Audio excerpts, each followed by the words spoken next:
एक वक्त हुआ करता था कि बड़ी बात हम करते थे जी कि अमेरिका क्या सोचता है पाकिस्तान के बारे में। जिस तरह हमने बड़ी बातें भी की रिसेंटली ये एनालिसिस करते हुए कि वेस्टर्न पावर्स क्या इमरान खान साहब को रिमूव करना चाहती हैं। तो मैं आज भी देख रहा था पंजाब में जो इमरान खान साहब के एजुकेशन मिनिस्टर हैं पंजाब गवर्नमेंट के, मुराद राज साहब आई थिंक, वो कह रहे थे देखें इमरान खान साहब का रूस का जो विजिट है उसकी वजह से और चीन का जो विजिट है उसकी वजह से इमरान खान साहब के खिलाफ कॉन्स्पिरेसी हो रही है और वेस्ट निकालना चाहता है। लेकिन एक चीज को हम मिस कर रहे हैं और वो है चाइना। चाइना आपको पता है दोस्तों के जिस चाइना पाकिस्तान इकोनॉमिक कॉरिडोर बड़ा इंपॉर्टेंट है। चाइना के लिए भी बड़ा इंपॉर्टेंट था और इमरान खान साहब के लिए और पाकिस्तान के लिए भी बड़ा इंपॉर्टेंट था। और ये जो जब चाइना पाकिस्तान इकोनॉमिक कॉरिडोर बना तो उस वक्त पीपल्स पार्टी की गवर्नमेंट थी, फिर पीएमएलएन आ गया। सारी हुकूमतें ये कहती रही जी हमने चाइना को ये आइडिया दिया कि ये कॉरिडोर बनाए, जो कि ऑब्वियसली जारी बात है ये बेल्ट एंड रोड इनिशिएटिव है जिसके तहत ये सारा कुछ हुआ।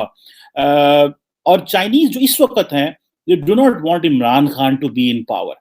उसकी वजह यह है कि ये जो नो कॉन्फिडेंस मोशन आया है इमरान खान साहब के अगेंस्ट आया है, इसकी वजह से इमरान जो चाइनीज हैं वो ऑलरेडी बड़े परेशान थे कि इमरान खान साहब जो हैं वो पहली बात तो ये है कि अरबों डॉलर के प्रोजेक्ट हैं और इन्होंने हर चीज में अनसर्टेनिटी डाल दी। अच्छा, अब पाकिस्तानी गवर्नमेंट के लोग जो डील करते हैं चाइनीज के साथ उनको भी इस चीज का पता है कि चाइना जो है उन्होंने बहुत सारी चीजें जो है वेट एंड सी पे रख दी हैं। और वेट एंड सी क्या है कि मतलब देखें क्या होता है। फॉर एग्जांपल जो Chinese I think deputy ambassador थी खातून जो है वो डिफरेंट पॉलिटिकल एक्टर्स से इस वक्त मिल रही हैं इस्लामाबाद के अंदर, बिकॉज उनको पता है इमरान खान साहब फारग हो रहे हैं। और लेकिन उन्होंने जो वेट एंड सी की पॉलिसी अडॉप्ट की हुई है क्योंकि उनको पता है कि ये जो पीएमएलएन की गवर्नमेंट है वो ज्यादा इंपॉर्टेंट है उनके लिए। और पीएमएलएन जो है वो समझते हैं ट्रस्ट वर्दी है और ये एक बिजनेस ओरिएंटेड है और ये काम करना जानते हैं। जबकि इमरान खान साहब का पहला प्रॉब्लम ये था कि इमरान खान साहब ने पावर में आते ही सबसे पहले तो चाइना के ऊपर क्वेश्चन मार्क लगा दिया। वो जो क्वेश्चन मार्क लगा उसका वो नुकसान हुआ चाइनीज को और उन्होंने वो इतना शोर मचाया कि उन्होंने कहा जी कि हम तो सारे का सारा जो प्रोसेस है उसको रिव्यू करेंगे। अब वो समझते हैं कि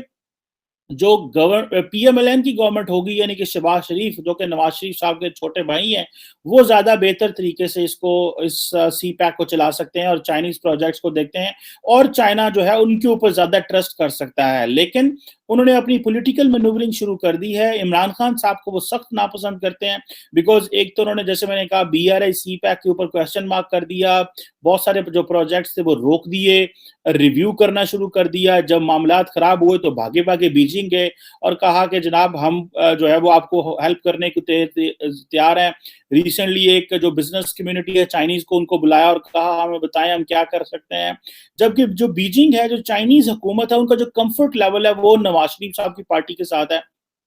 और वो समझते हैं कि ये हमारे लिए ज्यादा इंपॉर्टेंट है बिकॉज एक तो लाहौर जो पंजाब डोमिनेंट एरिया है जो पंजाब है एक तो उधर उनका इन्फ्लुएंस है और दूसरा ये है कि मरकज में वो हमारी सिक्रेसी जो है उसको वो मेंटेन करते हैं। अच्छा, चाइनीज फैक्टर जो है ये हमेशा हमने जिसको कहा जाता है कि अंडरमाइन किया है इन आर पॉलिटिक्स। लेकिन चाइनीज जो है they have their likes and they have their dislikes obviously and their liking is for obviously for Nawaz Sharif साहब। और उन्होंने इमरान खान साहब को पावर में आने से पहले अगर वो बहुत सारे लोग जिन जो इस सारे प्रोसेस को समझते हैं उनको इमरान खान साहब ने जो चाइनीज कम्युनिस्ट पार्टी थी उनके इनविटेशन पे ये चाइना लेके गए और इनको बताया कि इनको पता था कि ये पावर में आ रहे हैं तो ये इनको इस तरह की हमें थोड़ी सी इज्जत शिज्जत इमरान खान साहब की और बताया जनाब कि हम जो है वो चाइनीज कम्युनिस्ट पार्टी किस तरह काम कर रही है, हमारे क्या प्लान्स हैं, हमने अपने उन लोगों को पॉवर्टी से कैसे उठाया। लेकिन वो किसी चीज के काम नहीं आई क्योंकि इमरान खान साहब के अंदर इमरान खान साहब की जो एक तो जो विश थी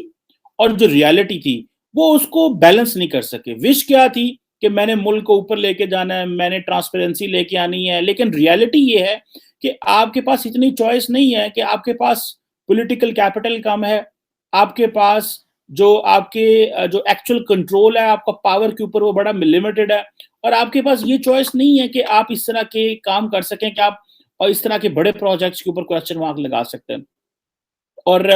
दूसरा ये है कि अगर आप समझें अगर आप ये देखें कि पाकिस्तान जो है वो कॉन्टिन्यूसली चाइनीज़ को विन ओवर करने की कोशिश कर रहे हैं बिकॉज़ हम ज़्यादा से ज़्यादा चाइनीज़ बिज़नेसमैन को पाकिस्तान चाहते हैं। बहुत हद तक चाइनीज़ पाकिस्तान आए भी हैं, लेकिन ये जो पॉलिटिकल फैक्टर है, ये पहली दफ़ा इस तरह सामने आ रहा है, चाइनीज़ को ये देखना पड़ रहा है और इस वजह से चाइनीज़ ने बहुत सारी जो सियासी जमातें हैं, जो छोटी सियासी जमातें हैं, बिकॉज़ पाकिस्तान का जो निज़ाम है, वो पार्लियामेंट्री सिस्टम है, तो यहाँ पे जो छोटी-छोटी कोalition पार्टनर्स होते हैं, उनके साथ कनेक्शन डेवलप करना जो है, वो भी इम्पोर्टेंट है। और ये है कि इमरान खान साहब जो अब अगर फारग होते हैं, तो लेकिन चाइना को इसमें कोई प्रॉब्लम नहीं होगा कि अगर जो नई नेक्स्ट गवर्नमेंट आएगी, वो पीएमएलएन की आती है या पीपल्स पार्टी की आती है, तो दे आर वेरी फ्रेंडली। वो चाइना के साथ बड़े फ्रेंडली हैं और उनको इस बात का पता है कि ये मामलात जो हैं वो ओवरऑल हमें किस तरह लेके जाने हैं।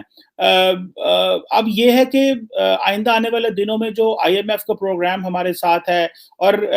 जो बाकी चीज़ें हैं वो हमारे लिए मिसाइल तो पैदा कर रहे हैं, लेकिन इमरान खान साहब ने जो रिसेंट आपको पता है दौरा किया चाइना का, उसमें सीधा जाते ही पैसे माँग लिए और कहा जी कि पिछले को 10-11 अरब डॉलर का जो कर्जा है उसको रीशेड्यूल करें, 10 अरब डॉलर फिक्स डिपॉजिट दें। तो इमरान खान साहब के लिए ये प्रॉब्लम तो था। और दूसरा ये है कि इस चीज़ को इमरान खान साहब जो समझते हैं कि हम आईएमएफ के पास ना जाना, चाइना से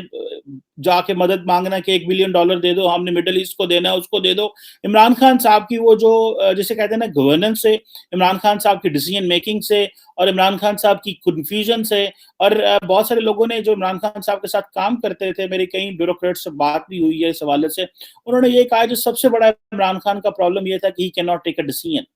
जब आप डिसीजन नहीं ले सकते और दूसरा ये आपको पता है कि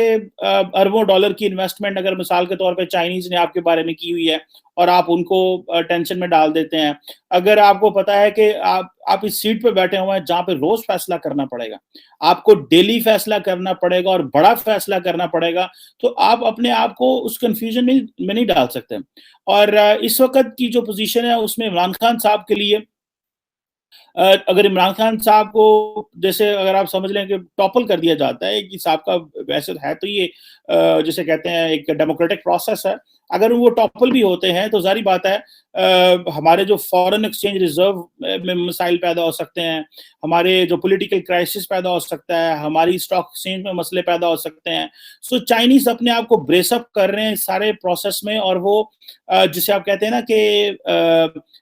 वो अपने आप को मैनेज करने की कोशिश कर रहे हैं ताकि अगली हुकूमतों के साथ जिनके साथ माजी में उन्होंने काम किया हुआ है वो और बेहतर तरीके से काम कर सकें।